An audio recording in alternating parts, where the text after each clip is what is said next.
অন্তর্বর্তী সরকার তো ক্ষণস্থায়ী, মানে সেটা 1.5 বছর হোক, যেটি সেনাপ্রধান এক ধরনের সময় সীমা বেঁধে দিয়েছেন, এটা নিয়েও প্রশ্ন এসেছে যে এই যে এই সরকার কতদিন থাকবে বা কতদিনে নির্বাচন দেবে, সংস্কার কাজ শেষ করবে, এটি সিদ্ধান্ত নেওয়ার কথা তো অন্তর্বর্তী সরকারের, বা এটা জাতির কাছে ঘোষণা দেওয়ার কথা।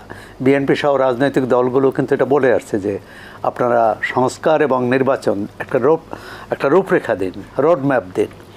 তো সরকার এখনও দেয়নি, যদিও প্রধান উপদেষ্টা বলেছেন যে এই সংস্কারের পর, অর্থাৎ যে 6টি কমিশন হয়েছে, কমিশন রিপোর্ট দিলে রাজনৈতিক দলগুলোর সাথে প্রজ্ঞাপন হওয়ার কথা ছিল, কালকে থেকে কাজ শুরু করার কথা, কিন্তু বলা হচ্ছে যেটা রাজনৈতিক দলগুলোর প্রজ্ঞাপন যদি না হয়ে থাকে, আমি জানি না, প্রজ্ঞাপন হয়নি, না হয়ে থাকে, সেটা তো কি বলবো যে এটা স্বাভাবিক না। প্রধান উপদেষ্টার প্রেস সচিব আজকে বলেছে সংবাদ সম্মেলন করে যে রাজনৈতিক দলগুলোর সাথে আলোচনা করে এরপরে সেটি শুরু হবে। আর যেদিন থেকে আসলে ঘোষণা করা হয়েছে এবং কমিশনের প্রধান ঘোষণা করা হয়েছে তখন থেকেই মোটামুটি কাজ শুরু হয়ে গেছে তারা বলছেন। আচ্ছা, হয়ে গেলে ভালো, কিন্তু অন্তর্বর্তী সরকারের কাছে প্রত্যাশা জনগণের, এটি সেই অর্থে নির্বাচিত সরকার নয়, এটি একটি আন্দোলনের মধ্য দিয়ে যে সরকার এসেছে, এবং এবারই যে প্রথম এসেছে তা নয়, এর আগেও এরকম সাময়িক ব্যবস্থার সরকার কিন্তু অনেকবার আমরা দেখেছি।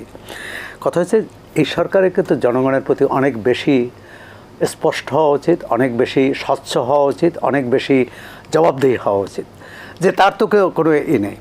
এবং তাহলে বুঝতে পারবে যে সে ভালো করেছে মন্দ করেছে, ভালো করেছে না মন্দ করেছে, সেটি জনগণ যেমন জানতে পারবে, জনগণ প্রতিক্রিয়াও ব্যক্ত করবে।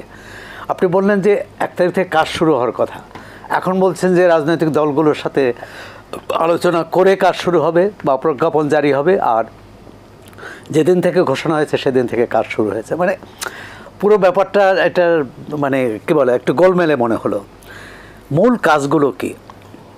কাজগুলো হচ্ছে, প্রথম হচ্ছে যে নির্বাচনী একটা রুদ্ধ অবস্থা ছিল, যে সুষ্ঠু নির্বাচনের মাধ্যমে ক্ষমতা পরিবর্তনের যে ধারা চলে আসছিল 2009 পর্যন্ত, 2008 পর্যন্ত, সেটি বন্ধ ছিল। 3টি নির্বাচন হয়েছে ক্ষমতাসীনদের ইচ্ছা অনুযায়ী, এই ধারাটা পরিবর্তন, অর্থাৎ এর সরাসরি যদি আসি, পঞ্চদশ সংশোধনী বাতিল, পঞ্চদশ সংশোধনীর মাধ্যমে তো এটা করা হয়েছে, অর্থাৎ ত্রয়োদশ সংশোধনী, আবার ত্রয়োদশ সংশোধনী পুনঃস্থাপন।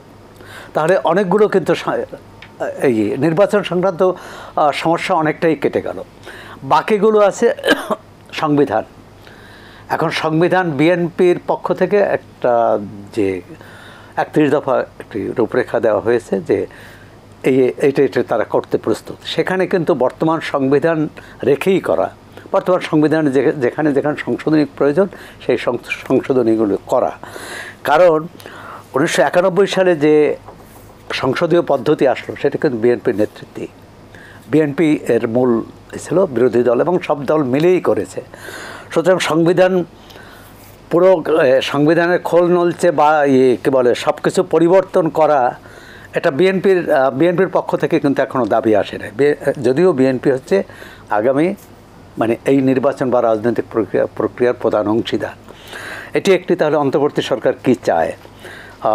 কেউ বলছেন যে, এবং একজন সংবিধান বিশেষজ্ঞ তিনি পুনর্লিখনে রাজি নয় বলে তিনি কিন্তু এই পথ ছেড়ে দিয়েছেন বা ছাড়তে বাধ্য হয়েছেন।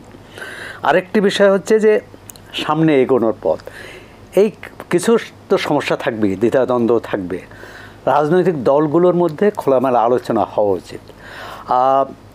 এক্ষেত্রে আমি মনে করি যে বিএনপি তার সহযোগী গণতন্ত্র মঞ্চ এবং অন্যান্য শরিকদের সাথেও, তাদেরও কেউ শরিক বলছে, এখানে আলাল ভাই আছেন, যে তাদের মধ্যে এক ধরনের যে আন্দোলনের সময় তারা যতটা কাছে পেত বিএনপিকে এখন পাচ্ছে না, তাই মনে করি যে সেটাই